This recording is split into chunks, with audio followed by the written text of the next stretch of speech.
7 de la mañana con 33 minutos, como lo habíamos anticipado, ya se encuentra aquí en el segmento de entrevistas de Noticias 7 el viceministro de Gobernabilidad, Mario Cubi. Muy buenos días, ministro. Muchísimas gracias por su presencia el día de hoy aquí. Andrea, muy buenos días y buenos días de los que ven el programa. Bueno, iniciemos entonces conversando del juicio político. ¿Han estado ustedes pendientes? Hoy terminan las comparecencias, la fase de pruebas. ¿Qué es lo que esperan ustedes de los próximos días?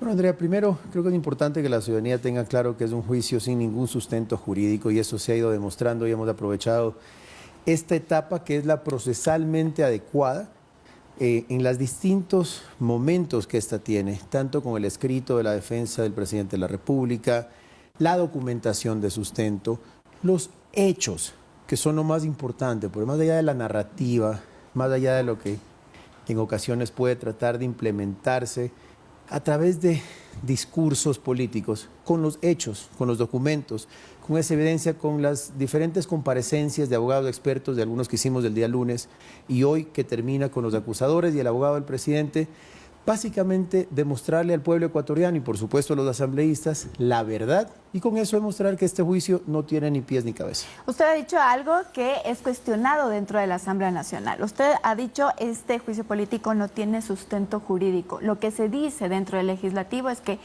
ellos no deberían mostrar que tenga un sustento jurídico, sino que sea netamente político. Absolutamente falso. Lastimosamente el nombre puede engañar, sobre todo a los más incautos o malintencionados de aprovecharlo, y es que hay una diferencia marcada. Con la Constitución del 2008, el Ecuador estableció un marco jurídico para el juicio político, es decir, lo que lo hace político es que no es un juzgador ni una corte, sino la Asamblea Nacional la que toma la decisión por mayoría de sus miembros, en este caso por 2/3 partes de sus miembros. Sin embargo, para llegar a esa decisión, existe un proceso jurídico y existen reglas y existe la garantía del debido proceso que debe cumplirse. Por eso pasó por la Corte Constitucional, que hizo una evaluación inicial y determinó solo esta causal es mínimamente viable, por lo tanto pasen a evaluarla. No es ya declaré culpable, es me parece que pueden haber indicios. Tenga. Una vez que entra a la Asamblea, están obligados, y justo por eso existe esta etapa de pruebas. Si fuera netamente político, evitaríamos esta etapa que está en la Ley Orgánica de la Función Legislativa, donde se presenta evidencia, hechos, realidades que ya van más allá de la mera narrativa, porque recordemos que lo que la Corte dijo en una revisión de forma es, estas son inferencias fácticas mínimamente verosímiles. La verosimilitud es que tiene apariencia de que puede ser cierto. La veracidad, que es lo que importa en el informe final que tiene que sacar la comisión, es la verdad. Y ahí entonces, hoy cerraremos con las evidencias y que los argumentos. Hay 10 días que la comisión tiene para emitir su informe, que esperamos sea de no recomendación del juicio político en virtud de la verdad, y luego la Asamblea hará su votación. Esa votación final tiene un carácter político por ser desde la Asamblea, pero eso no significa que los asambleístas no tienen la obligación de cumplir con lo que dice la Corte, que es las únicas evidencias viables son aquellas que conduzcan hacia identificar si existe por parte del presidente de la República un cumplimiento directo de un posible delito de peculado. Eso es todo. Y ahí es donde los asambleístas empiezan a perder, porque confunden, sobre todo aquellos que se han acostumbrado de ahí en los años 90, cuando hacían lo que les daba la gana y no había realmente este marco constitucional y legal, a decir que no, si no hay pruebas no importa, si no hay peculado no importa, si no es del presidente, si no otro funcionario, no importa. Vamos a hacerle por responsabilidad política. Eso es falso. El lunes lo dije en la Asamblea Nacional y lo reitero.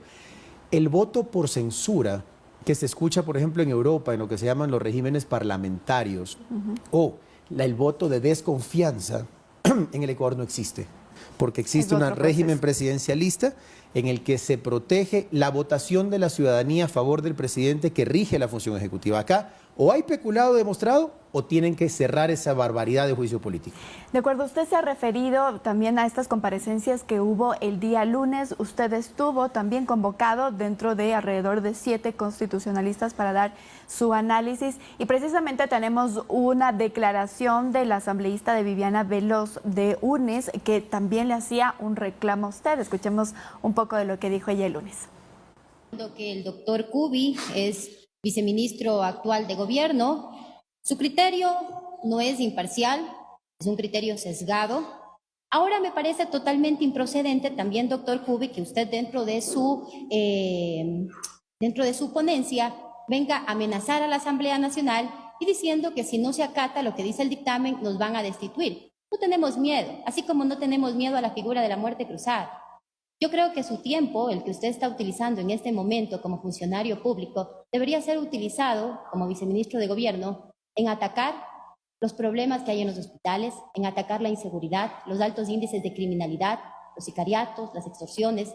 El Ecuador tiene la tasa más alta de homicidios en este momento, así como también tenemos las dos ciudades más peligrosas, una de las dos ciudades más peligrosas del mundo como Guayaquil y Esmeraldas. Creo que esa debe ser su función y no venir acá a amenazar a los legisladores ni tampoco impartir un testimonio o una comparecencia que no es ni imparcial y que es totalmente improcedente. Muy bien, eso decía entonces la asambleísta Viviana Veloz. ¿Cuál es su respuesta? ¿Usted fue a amenazar el día lunes a la Asamblea Nacional? Absolutamente no, Andrea. Mira, yo acudí convocado por la Comisión de la Asamblea Nacional como abogado experto. Yo, además de ser viceministro en este momento, soy abogado hace muchos años, profesor de Derecho, fui decano de la Facultad de Derecho y Gobierno de la Universidad de Ecotec por más de 5 años. Y desde esa línea, desde la experticia constitucional, del derecho internacional, que mencioné seguido, a la Comisión Interamericana de Derechos Humanos, a la Corte Interamericana de Derechos Humanos, en materia de derecho penal, explicar, por casi poco más de media hora, la parte técnica jurídica del proceso. Hice 2 menciones, realmente me apena, si es que el asambleísta lo malinterpretó como una amenaza. Hubo 2 momentos que se me ocurren pueden haber sido malinterpretados. El primero, cuando le recordaba a los asambleístas que tienen que mantenerse dentro del dictamen de la Corte, es decir, solo utilizar los elementos vinculados a un posible peculado. Si no usan eso solamente, si usan otros elementos, incumplen el fallo de la Corte y eso sería en contra del artículo 21, 22, 162, 163 y 164 de la Ley Orgánica de Garantías Jurisdiccionales y Control Constitucional. El incumplir esos artículos puede acarrear su destitución. Yo no los amenacé con destituirlos, yo no tengo el poder para hacerlo. Les recordaba lo que la ley dispone. Y al final les mencionaba en una reflexión, créeme, la pensé mucho como ciudadano, como padre de familia. Más allá de como viceministro. Más allá de como viceministro, es la decisión que van a tomar afecta a la institucionalidad y la estabilidad del país. Piensen bien qué es lo que van a hacer, sientan bien qué es lo que van a hacer, porque esto no es solo un momento político rápido. Esto va a dejar marca en la historia republicana del Ecuador y desde ahí piensen en valores, en principios y en la verdad. No sé si eso les ofendió de alguna manera, pero ahí está el video completo publicado en redes. Muy bien. Viceministro, más allá, digamos, de lo que se tendría o no que probar en la Asamblea Nacional, es evidente que ya hay negociaciones por los votos, negociaciones, digamos, de estos acuerdos de si se vota por el sí o por el no para el enjuiciamiento político. ¿Ustedes cómo miran esto? ¿Habrían los votos de ser el caso en que se recomiende el enjuiciamiento político? Mira, la experiencia política y la seriedad y profesionalismo nos manda siempre a contar los votos luego de la votación, no antes. Antes sería prematuro. Sin embargo, lo que sí estamos notando es una tendencia importante hacia la responsabilidad.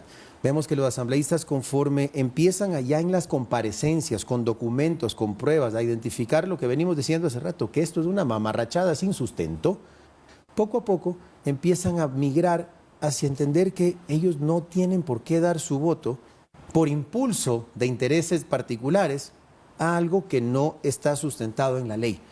Eso es lo que está pasando a diario y conforme empiezan a ver, lo que más notamos también son conflictos internos dentro de partidos y dentro de bancadas que al parecer reciben ciertas órdenes con las que no todos están de acuerdo y poco a poco van migrando. Además hay que tener que ver un tema importante y esto está generando también mucho de lo que se ve desde afuera y es el 14 de mayo. Tenemos la configuración nueva de la Asamblea, el CAL, las comisiones legislativas. Eso dentro de la Asamblea provoca negociaciones, provoca conversaciones, provoca reestructuración de bloques. Y desde ahí la intención del Ministerio de Gobierno será siempre encontrar la manera de que los asambleístas, primero, particularmente en el tema del juicio político, se acerquen a la verdad y fallen en virtud de las pruebas. Y segundo, que dentro de la nueva configuración de la Asamblea se logre identificar a esa mayoría ciudadana y que pueda dejar de pensar solo en bloquear proyectos porque está en contra de un presidente y pensar, por ejemplo, en la urgencia que hoy tenemos en materia de seguridad, como es terminar exitosamente la reforma de la Constitución para que Fuerzas Armadas pueda ir. De hecho, hoy en la tarde va a estar el propio ministro de Gobierno en la Comisión de Enmiendas Constitucionales para trabajar positivamente a favor de eso. Tenemos algunas reformas que en las próximas semanas van a presentarse y es ahí donde queremos enfocar el trabajo. Antes de hablar de esta reestructuración de autoridades que usted mismo ya se ha referido, quisiera antes de entonces preguntarle si con estas cifras que usted nos dice, o más bien con esta visión que tiene el gobierno de que hay ya asambleístas que se alejan de votar por el sí, ustedes entonces también alejan la posibilidad de una muerte cruzada. Mira, la muerte cruzada para nosotros nunca ha sido una prioridad. No es algo que el gobierno quiera ni que el Ministerio de Gobierno esté recomendando. De hecho, para nosotros lo importante es que el presidente Lasso cumpla su mandato. Los ecuatorianos lo escogieron en febrero del 2021 para 4 años de gobierno y es de eso en lo que estamos enfocados y en atender las necesidades más urgentes. Es una herramienta constitucional que está sobre la mesa y que siempre va a estar, por lo menos hasta que termine el 3er año de mandato. Sin embargo, en efecto, confiamos plenamente en la seriedad de los asambleístas. Y ahora sí, finalmente, en la reestructuración de autoridades para la Asamblea Nacional, ustedes ya han, digamos, o más bien, tienen una propuesta para el presidente, para quien integre el CAL desde la bancada de Acuerdo Nacional. ¿Se han reunido con otras bancadas? ¿Cómo van esas negociaciones? Absolutamente. Parte natural del trabajo de la bancada del partido y del Ministerio de Gobierno es articular con las diferentes funciones del Estado y desde ahí estamos escuchando. Los asambleístas están todos los días conversando, todavía no hay una postura definida, faltan poco más de 2 semanas y desde esa línea los propios asambleístas están configurando, pero lo que vemos con muchísimo agrado es que se están alejando de posturas meramente partidistas y empiezan a identificarse perfiles que pueden ayudar a conciliar. Y eso es lo que el Ecuador necesita, unidad dentro de todos los sectores del Estado, pero también dentro de la Asamblea, para lo que te decía, los proyectos que se presenten, poderlos debatir en virtud al beneficio o no que presenten a los ciudadanos y ya no solamente en virtud de si eres mi partido o no. ¿Podría el oficialismo entonces apoyar una candidatura de Virgilio Saquicela al actual presidente de la Asamblea? Preferiría por ahora evitar nombres, sin embargo el gobierno está abierto a escuchar las diferentes propuestas como lo ha hecho en estos años. Mira, no descartamos el poder conversar con cualquiera de los sectores de los partidos políticos que quieran trabajar a favor de la ciudadanía y que dejen los dogmatismos. De acuerdo, muy bien. Muchísimas gracias, viceministro, Andrea, un placer nuevamente por estar en Noticias 7. Conversábamos con Mario Cubi, viceministro de Gobernabilidad.